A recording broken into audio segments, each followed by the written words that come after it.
guys, this is our 3D print project for our Valentine heart bookmarks, and I'm going to start out with showing you what the steps are on our Tinker Design software. So once you're logged into your account, you're going to open up a blank work plane to create a new design on, and we're going to be using the heart shape from the basic shapes.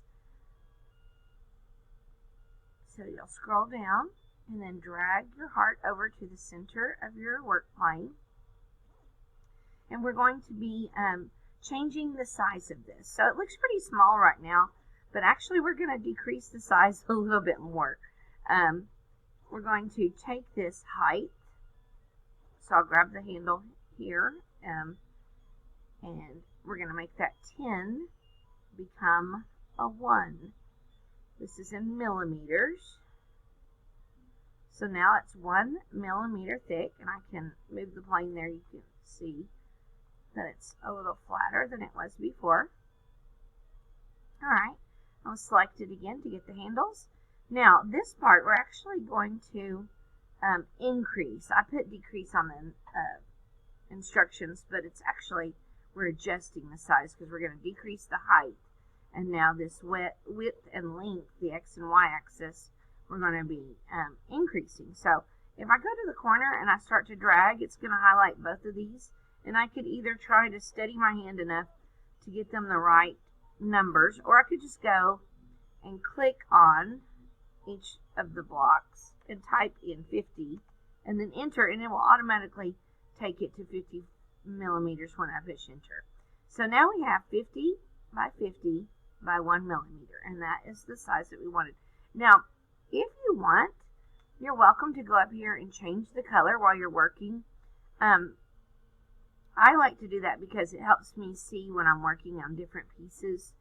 But just remember that just because you make it the color on your drawing does not mean when you 3D print it, it will be that color. Whatever color filament you have, or the plastic cord that feeds into the 3D printer, is the color that your object is going to be. So if we had blue filament, this would be a blue heart. If we had red filament, it would be red heart, and so on. Alright, so we're going to repeat this process of the heart. We're going to repeat the process but make the new heart. So I'm going to drag another heart up here, and we're going to make it 2 millimeters high this time because we want to be able to see the difference. And instead of making it 55 or 50 millimeters, we're going to make it 44 by 44. So let me go 44, and let me go 44 there, and then enter. And now they're almost the same, but not quite. So if I were to drag it over and I'm going to try to get a view where I can see pretty much from the top down, as straight as I can. And I'm going to try to center this heart to where it's pretty equal spacing. Alright, so now what I've done is I found the part that I want to remove from the heart. So when I click on this brown part, which is the smaller of the two hearts, I could go up here, and instead of it being a brown solid, I want it now to be a hole.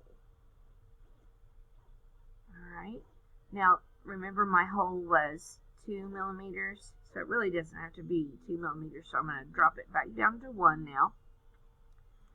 And I'm going to draw a box around both pieces, and then I'm going to go here and do the group tool.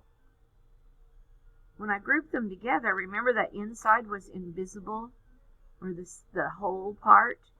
So now when I group them, it actually erases all that part that I put as a whole. So now this is the outside of our heart. So it's perfect. It's the way we want it. So I'm going to do what we call copy and paste now. So I'm going to copy this new version. Here's the copy button. And then I'm going to go next door to paste. And look what we have. I'm going to move it over. And I'm going to change the color so we know the one we're working with. The new and the old. Alright, so we got our old heart here and our new heart there. Now I'm going to adjust the dimensions of this new heart. So I have to select it to get the boxes. I'm going to change these to 38. And then the height is going to stay at 1 millimeter. So we don't have to make any changes to it. But I am going to drag this over. And we're using the V shape at the top. We want to connect it. So I'm going to I just barely want to have that part touching. Just enough to where I know there's no space in it. So I'm going to zoom in just to make sure that it is attached, that it's centered. And when I'm happy with that I have them attached here at the V, I'm going to trace over again and do the grouping. And there we have it. We have our heart, our one-piece heart. The next step's going to tell you to export your document. And you're going to be doing it as a .stl file. And then there'll be more instructions later on what you do to actually turn in your file. So hopefully this was helpful to watch this video. Feel free to rewind it and watch parts that you might need to see again, or pause it as you're watching and working. Whatever works best for you. And I look forward to seeing your designs.